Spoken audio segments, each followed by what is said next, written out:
Hello दोस्तों। तो कहते हैं कि मत सोच कि तेरा सपना क्यों पूरा नहीं होता। मत सोच कि तेरा सपना क्यों पूरा नहीं होता। हिम्मत वालों का इरादा कभी अधूरा नहीं होता। जिस इंसान के कर्म अच्छे हो उसके जीवन में कभी अंधेरा नहीं होता। तो दोस्तों, मैं हूं रविंद्र यादव और आप सभी का स्वागत है आपकी सबने प्यारे से यूट्यूब चैनल RS स्टडी 81 पे। तो मैं आज बात करने वाला हूं आपके क्लास 10th के निर्देशांक ज्यामिति चैप्टर के सवाल नंबर 5, 6 और 7 की।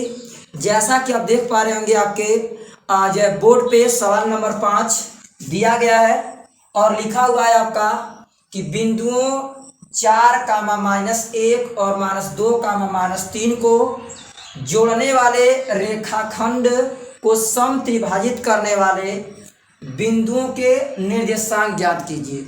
सवाल दोस्तों वेरी इंपॉर्टेंट है, इसको आप ध्यान से पढ़ेंगे। क्लास 10th के बोर्ड के एग्जाम की दृष्टि से ये आपका सवाल इंपॉर्टेंट है और दोस्तों इसको ध्यान से आप लगाएंगे। देखिए, इस सवाल को लगाने से पहले मैं कुछ बातों को आपको बेहतर ढंग से समझाऊंगा। यहाँ पे लिखा हुआ है कि बिंदुओं 4, -1 और -2, -3 यानी दो निर्देशांक दिए और यहाँ पे आप नाम देख पा रहे हैं, यहाँ लिखा हुआ है सम त्रिभाजित। सम मीन्स होता है समान और त्रिभाजित मीन्स दोस्तों होता है 3 भागों में, यानी इसको 3 भागों में बांटना। सवाल को यदि आपको बनाने आ गया तो सवाल को आप आसानी से लगा सकते हैं। ठीक है, चलिए। तो सम त्रिभाजित का अर्थ क्या दोस्तों, तो पहले इसके फिगर को आप समझिए। ये मान लीजिए आपका A है और ये आप मान लीजिए आपका ये क्या है, B है।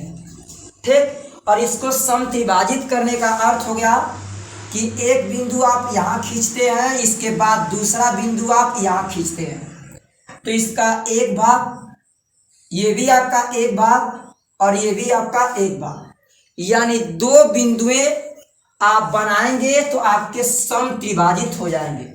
वो भी सम त्रिभाजित का अर्थ है कि तीनों क्या होने चाहिए, आपके समान होने चाहिए। तो ये आपका तीनों समान हो गए। ठीक है, चलिए अब क्या करेंगे आप, तो सम त्रिभाजित करने के बाद जैसे इनका नाम दिए हैं तो इनका निर्देशांक भी दिया है 4, -1 और इसके बाद B का निर्देशांक दिया आपको -2, -3। अब आपको सम त्रिभाजित करने वाले बिंदुओं का निर्देशांक बताना है। यानी दोस्तों इसका अर्थ है कि आपको बताना है ये B आपका लीजिएगा C और ये आपका D, यानी C और D के निर्देशांकों को बताना है। चलिए, ये एकदम आसान है दोस्तों, यानी इसमें आप लोग अपने माइंड से अनुपात को निकालेंगे कि क्या आपका अनुपात होगा। अब यहाँ लिखा है आपका C, ये आपका D है। इन C और D बिंदुओं के निर्देशांक को निकालना है। तो C और D के बिंदुओं को निर्देशांक को निकालना है, यही आपसे कह रहा है सम त्रिभाजित करने वाले बिंदुओं के निर्देशांक ज्ञात कीजिए। अब इन दोनों निर्देशांकों को निकालना है तो आपको प्रेजेंट ऑफ माइंड लगाना पड़ेगा कि यहाँ अपने मन से सोचना पड़ेगा कि यहाँ अनुपात क्या होगा। ठीक है, चलिए। तो अब यहाँ से आप कॉमन सेंस लगाएंगे। अगर आपको निकालना हो बिंदु C पर निर्देशांक तो इधर से चलेंगे तो 1 कदम और उधर से आएंगे तो क्या होगा आपका 2 कदम। तो यानी क्या अर्थ है कि यहाँ से अनुपात आपका, यानी इसका अगर अनुपात निकालेंगे आप तो यहाँ से अनुपात बनेगा 1:1 किसका, 2 का। किसके लिए दोस्तों, C के लिए, क्योंकि इधर से आएंगे तो 1 और इधर B से देखेंगे तो 1 और कितना जाएगा आपका 2। तो यहाँ अपने दिमाग से बताना है कि इसका अनुपात होगा 1:2। चलिए, तो हाल में क्या लिखेंगे आप, सिंपल डायरेक्ट आप लिखिएगा यहाँ पे C का निर्देशांक दिए क्या है, दिया है और दिया दोस्तों क्या, A का निर्देशांक दिया है, निर्देशांक -4, -1 तथा 4, -1 तथा -2, दोस्तों यह आपका माइनस कितना, आपका 3 दिया है। ठीक, अब करना क्या है, आपको निकालना है बिंदु C पर। तो लीजिएगा सिंपल बिंदु C का निर्देशांक, और बिंदु C का निर्देशांक निकालना है तो आप कॉमन सेंस लगाएंगे। बिंदु C का निर्देशांक का मतलब हो गया दोस्तों कि आपका ये C पर अनुपात चाहिए आपको, तो यहाँ अनुपात क्या लेंगे आप लोग, ये निर्देशांक आप पहले तो ये होगा आपका 4, -1 या -2, -3 और इसके बाद आपका अनुपात m1 अनुपात m2 क्या लिया जाएगा? तो दोस्तों दिमाग से 1 अनुपात कितना? 2। अब यहाँ से क्या देखेंगे आप, ये आपका x1, ये y1, ये आपका x2, ये आपका y2। फार्मूला जानते हैं, बिंदु C का नियतांक क्या होगा? आप जानते हैं क्या होता है दोस्तों? m1 x2 plus m2 x1 बटा m1 प्लस किसके? m2 के। ठीक है, और कामा ये क्या लेंगे आप? m1 y2 plus m2 y1 बटा m1 प्लस किसके? m2 के। ये निर्देशांक होगा। इन पे आप क्या करते हैं? व्यवस्थित करेंगे आप। जब व्यवस्थित करेंगे तो क्या होगा आपका ये? तो ये दोस्तों बनेगा आपका m1 के स्थान पे 1, x2 के स्थान पे आपका -2 प्लस m2 के स्थान पे क्या लिखेंगे आप? m2 के स्थान पे 2 और इसके बाद x1 के स्थान पे आपका सिंपल 4/1 प्लस किसके? 2, क्योंकि अंतर विभाजन लगाएंगे, क्योंकि अंदर निकाल है ना। चलिए आगे कॉमा, ये m1 के स्थान पे 1, y2 के स्थान पे दोस्तों -3 प्लस m2 के स्थान पे 2, y1 के स्थान पे -1/1 प्लस किसके? 2 के, यानी 1 प्लस कितना? 2। यहाँ से लिखेंगे आप 2 1 का -2 प्लस 4 गुना के 8 बटा में 2 में 1 जोड़े कितना का आपका? 3। चलिए आगे कॉमा, 3 1 कम 3 यानी -3 और प्लस और माइनस -2 किसके? दोस्तों 2 1 किसके? 3। अब यहाँ से आपका निर्देशांक क्या निकलेगा? तो दोस्तों 8 में से 2 गया आपका 6/3 कॉमा -3 -2, तो 3 2 कितना होगा दोस्तों आपका? -5, यानी ये आपका आएगा -5 और बटा में कितना? 3। और काटना चाहे तो काट सकते हैं आप, 3 दूना के 6, यानी आपका निर्देशांक आएगा 2, -5 बटा कितना? 3। यानी इसका अर्थ है कि C का निर्देशांक आएगा आपका 2, कितना दोस्तों? -5 और बटा में कितना? 3। ठीक है दोस्तों, ये आपका जो है बिंदु C का निर्देशांक। तो दोस्तों यदि मेरा आपको प्रयास, आपको मेरी मेहनत पसंद आ रही होगी दोस्तों, तो मेरे चैनल को लाइक करना भूलिएगा मत, मेरे जो है चैनल को सब्सक्राइब करना मत भूलिएगा। ठीक है, चलिए अब इसके बाद अगला आता है आपका D। अब निकालना होगा D का, तो यहाँ कॉमन सेंस लगाना पड़ेगा। D निकालने का अर्थ हो गया दोस्तों कि इसका अर्थ है कि D का अर्थ हुआ कि यहाँ पे आगे पहले 2 लेंगे अनुपात और पीछे 1, अनुपात बस चेंज होगा, बाकी सेम। तो D का निर्देशांक निकालना हो तो इधर जाएंगे तो A से चलेंगे तो 1 और 2 हो गया, और B से चलेंगे तो 1 हो गया, यानी 2 अनुपात कितना? 1। ठीक है, चलिए तो 2 अनुपात 1 हो गया, तो इसको कैसे सॉल्व करेंगे आप? सिंपल, इसको सॉल्व करते हैं बगल में दोस्तों। तो लिख लीजिएगा सिंपल, आप लोग क्या लिखेंगे? लिखेंगे दोस्तों आप कि बिंदु D का निर्देशांक, किसका? बिंदु D का निर्देशांक निकालना है। तो आपको क्या क्या पता है? पता है 4 -1 और ये -2 कितना दोस्तों? 3, 2 -3। और अनुपात यहाँ क्या आएगा? दिमाग से लेंगे आप, m1 अनुपात m2 = 2 अनुपात कितना? 1। ठीक है, 2 अनुपात 1। अब यहाँ से निर्देशांक निकालेंगे आप तो क्या आएगा? बिंदु इसका, बिंदु D का निर्देशांक क्या होगा? फार्मूला आपका सिंपल दोस्तों, आपका m1 x2 plus m2 x1 बटा m1 प्लस m2 के कामा m1 y2 plus m2 y1 अपान m1 प्लस किसके? m2 के। ठीक है, चलिए मान रखिए, फटाफट आपका तुरंत आ जाएगा आंसर।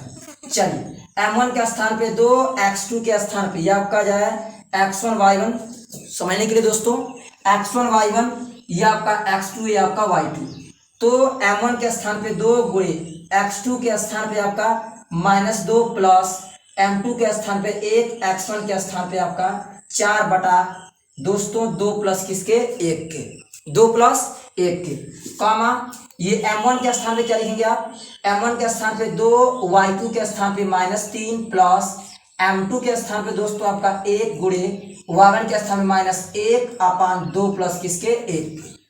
ठीक है, अब ये रहा है आपका m1 m2 या x1 x2 सब व्यवस्थित मैंने कर दिया। अब इसको आप सॉल्व करेंगे तो क्या होगा आपका? 2 दूना के -4 और ये आपका प्लस 4 1 5 4 1 कम 4 और बटा में कितना? 2 में 1 जोड़े कितना का दोस्तों आपका? 3। ठीक है, फिर इसके बाद कॉमा, ये आपका 3 दूना के -6 और इसके बाद दोस्तों -1 एकम 1 बटा 2 1 कितना 3 के, ये आपका -4 ये +4, अब जानते हैं 0 आएगा, यानी इसका निर्देशांक होगा आपका 0 कामा 6 में 1 जोड़ेंगे आएगा आपका -7 बटा किसके 3 के।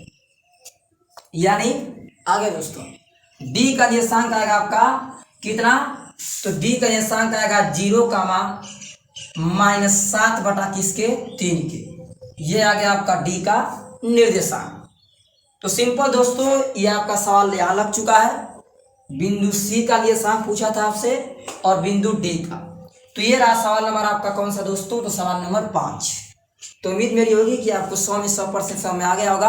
और दोस्तों यदि कहीं 100 में नहीं आया होगा तो कमेंट करिएगा, ऐसे आराम से अगर आप देखते हैं तो जरूर मैं उम्मीद करूंगा कि आ जाएगा आपको, क्योंकि बहुत आराम से धीरे धीरे एक एक पॉइंट को मैंने लगाया तो आपको धीरे धीरे समझाते हुए साथ।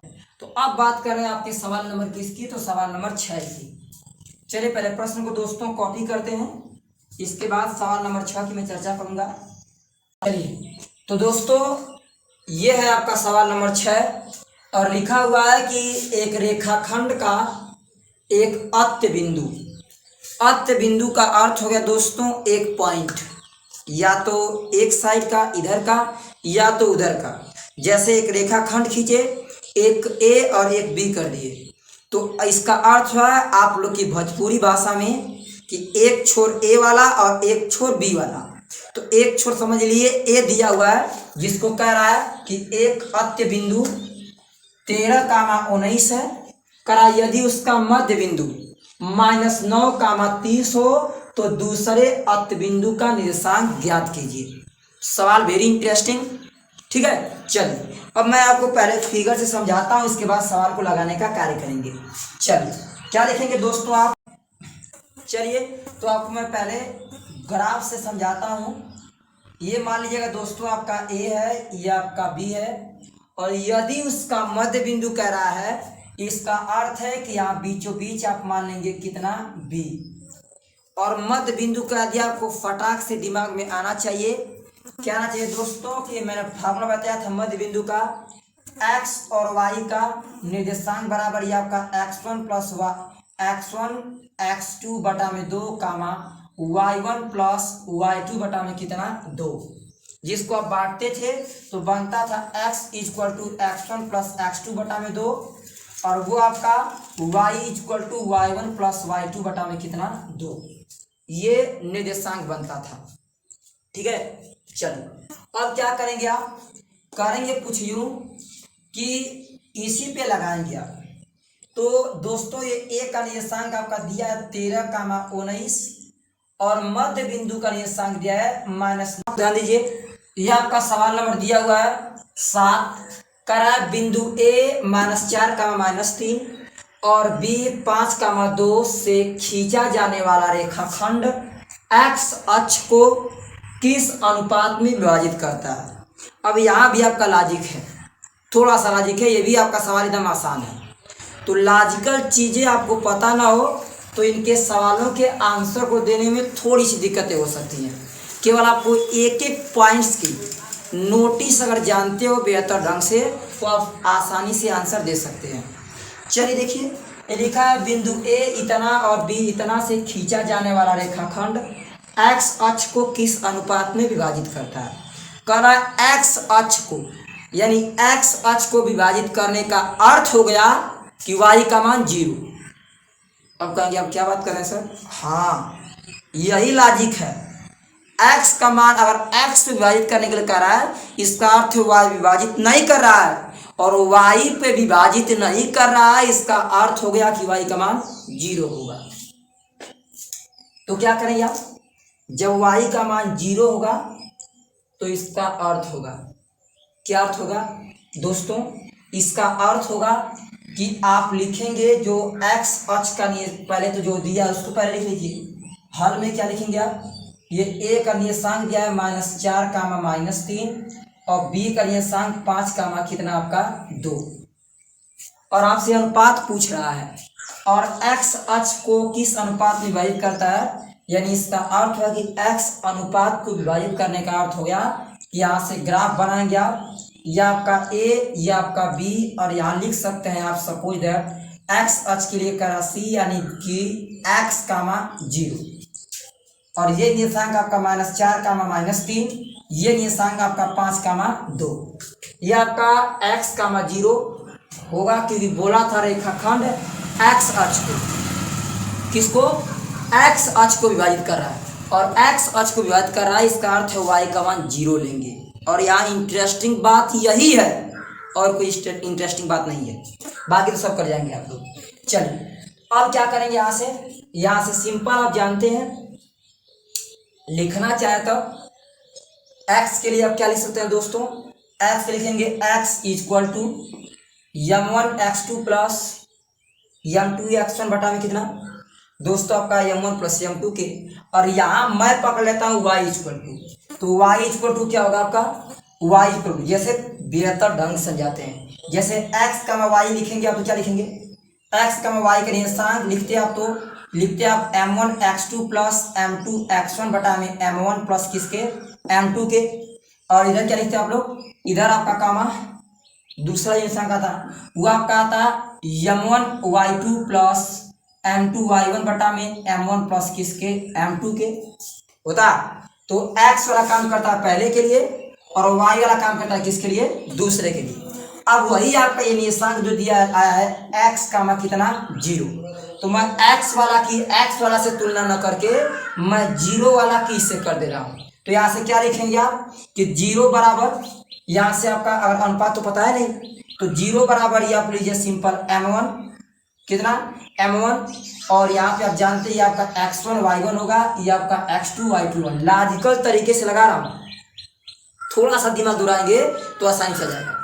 यहाँ पे 0 बराबर ये आपका m1, y2 के स्थान पे दोस्तों आपका गुणे 2 प्लस m2, तो m2, और ये y1 के स्थान पे कितना होगा, y1 के स्थान पे लिखेंगे आप तो जाएगा आपका कितना दोस्तों, आपका माइनस कितना 3, अपान में सिंपल आपका क्या होगा m1 प्लस किसके, m2 के, m1 प्लस किसके, सिंपल आपका m2 के।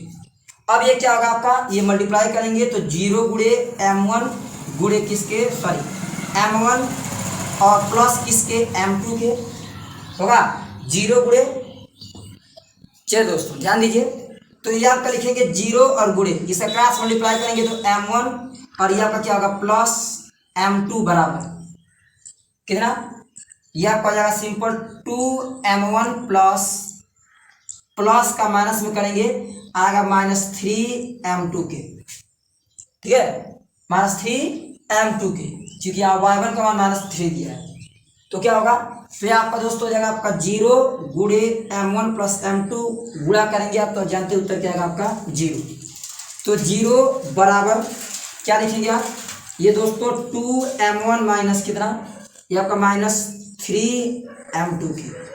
अब देखिए ये आपका ये प्लस में है तो इधर आके क्या होगा आपका माइनस, यही लॉजिक है आपका, ये माइनस करेंगे तो -2m1 बराबर किसके, -3m2 के। अब यहाँ से क्या करिए आप दिमाग लगाएंगे, माइनस से माइनस कैंसिल, यहाँ से m1 को रोकिएगा और उधर से बुला लेंगे आपका नीचे चलाएगा m2 इक्वल टू, ऊपर 3 है तो 3, नीचे भाग के आपका 2, यानी दोस्तों आपका आंसर आ गया, आंसर आया m1 अनुपाते m2 इक्वल टू 3 अनुपाते कितना 2, ये रहा आपका आंसर, क्या कि m1 अनुपाते m2 बराबर 3 अनुपाते किसके 2 के, ये रहा करेक्ट आंसर। तो लॉजिकल तरीका से यहीं आप x को पकड़ेंगे परेशान हो जाएंगे, मैंने y को पकड़ा आराम से मेरा अनुपात आ गया, शॉर्टकट में m1 शॉर्टकट नहीं स्टेप से बाबू, कोई दिक्कत नहीं होगी, कोई काट नहीं सकता, ये लॉजिक बेस्ट है, आसानी से आप लगा सकते हैं, y वाला पकड़ के आपका आंसर आ जाएगा, ठीक है। तो उम्मीद कराऊंगा कि आपको 100 में 100% समझ आ रहा होगा, ठीक है। चलो।